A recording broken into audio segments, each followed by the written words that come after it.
Hey there, Andrea Seydel here. Welcome to Live Life Happy, the book club. I help people read, write, and publish books. And today we have a super uplifting book for you. It is called The How of Happiness, a new approach to getting the life you want. This is by Sonja Lyubomirsky. So, what if happiness wasn't just about luck or circumstances, but something that you could actively create?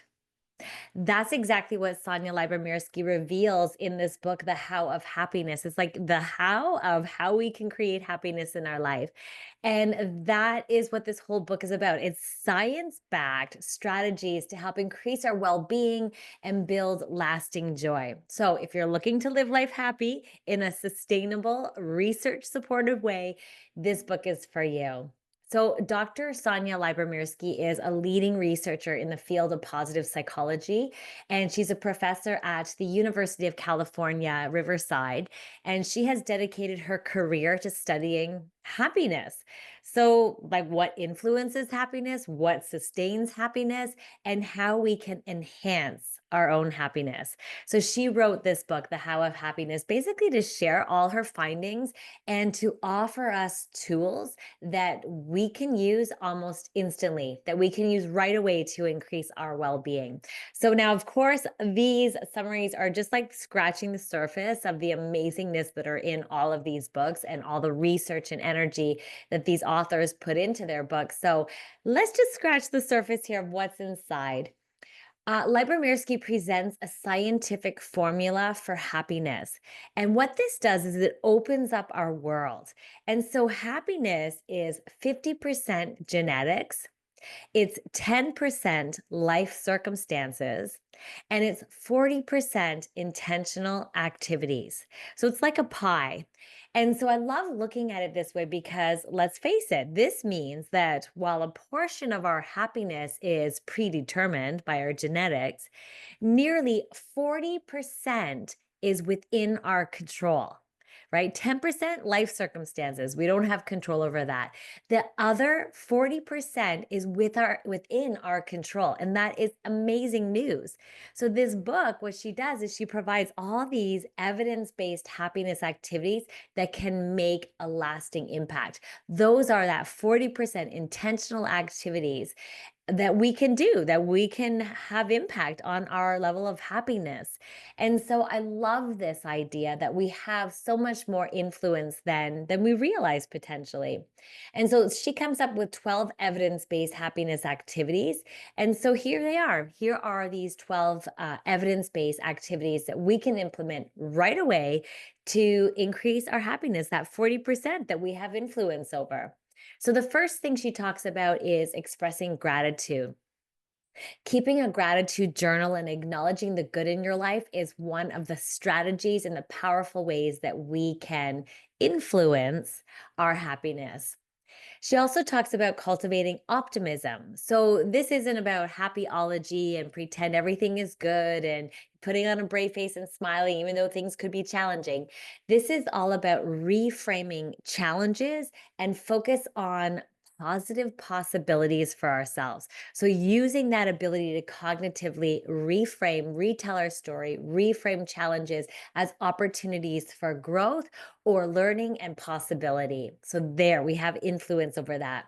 Another thing she suggests is avoiding overthinking and social comparison.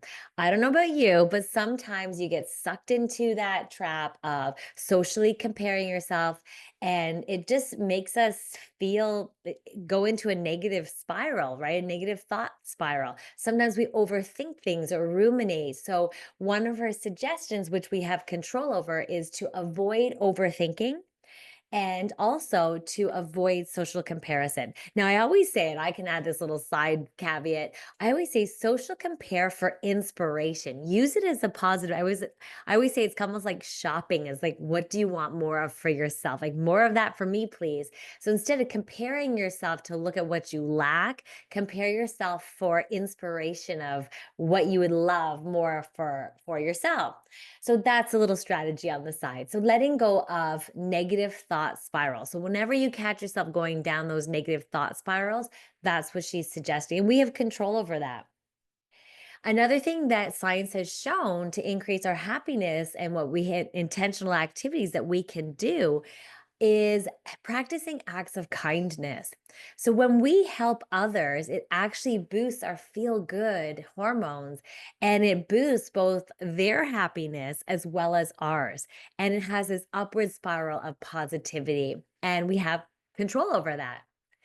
And then another thing we can do is nurture relationships. As we know in the field of positive psychology, that the relationships and other people mattering and just connections, social connections are so important. So, nurturing relationships, they can strengthen our social connections for deeper well being, and it helps us on so many levels.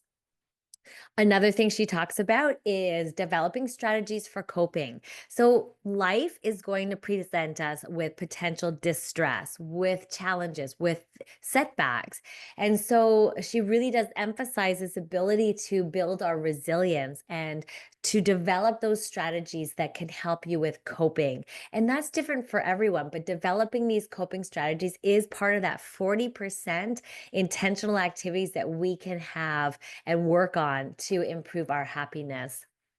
And then she talks about learning to forgive. Now, this is all about releasing resentment and emotional freedom. It's not about condoning behavior that has hurt you. This is more for you. So, learning to forgive is about releasing resentment and built up emotional tension so that you yourself can have emotional freedom. So, learning forgiveness and learning to forgive is one of her strategies that we have influence over.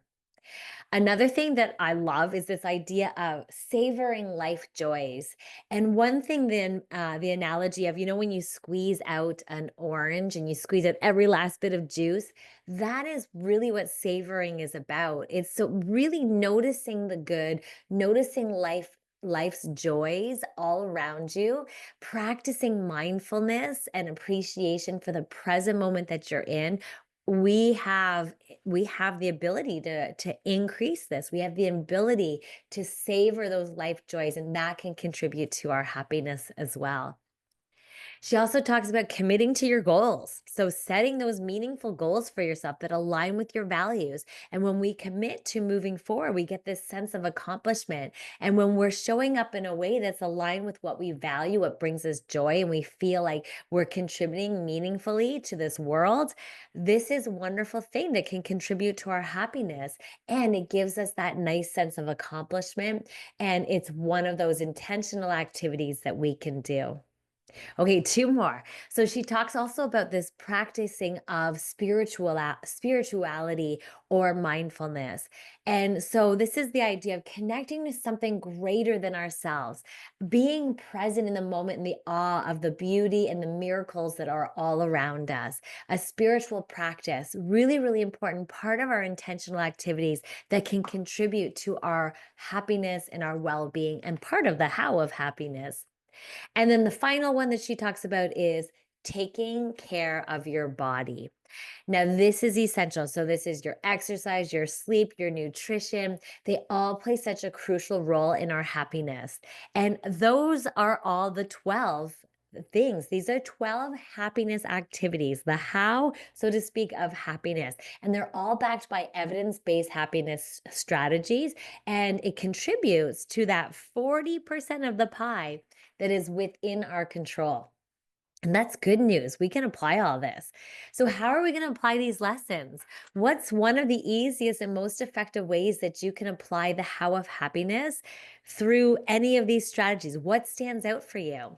I know for me, gratitude journaling and morning pages. And what I do, I'm morning page and I journal about what I'm excited about, or what I'm excited about for the week to come or the day to come, or what I'm grateful for in my life. And so each day we can do this. We can gratitude journal or apply one of those 12 things, those intentional behaviors that can really help. And so each day, one of the activities you could do is to write down three things that you're grateful for and be really specific. So instead of just like, I'm grateful for my family, you could say, I'm grateful for that heartfelt conversation that I had with my daughter today. It's a little deeper. It's digging in and savoring and really being more specific and just feel that gratitude deeply. And the more we engage with those emotions, the greater impact it's going to have on our happiness. And then try to make this a habit. If you can journal and maybe the same time every day, or I know I do my morning pages in the morning when I'm having my tea. And it's just amazing because I habit stack them because I know I'm going to have my tea every morning. And then I just put that morning pages, the journaling, the gratitude journaling, what I'm excited about. And it's a beautiful upward spiral of positive emotions. So, why does all this matter to us? Happiness isn't just about feeling good, it is absolutely about creating a resilient, more fulfilling life. And Lyubomirsky's research shows us that we can actively cultivate more happiness. She shows us the how of happiness. And we can then experience better relationships, improved health, greater success, and just a deeper sense of purpose and fulfillment in our life. So, oh my gosh, if nearly half of our happiness is within our control, that's amazing. What small shifts can we make today to create a more joyful life? I love this. If there's one thing you take away from this book, The How of Happiness, it's this: lasting happiness isn't about luck. It's about daily intentional choices. We could practice gratitude, kindness, optimism, mindfulness, and all of this can significantly boost our happiness and our well being. So I'm curious, which of these happiness boosting activities resonates with you the most? Choose one and just start practicing it today.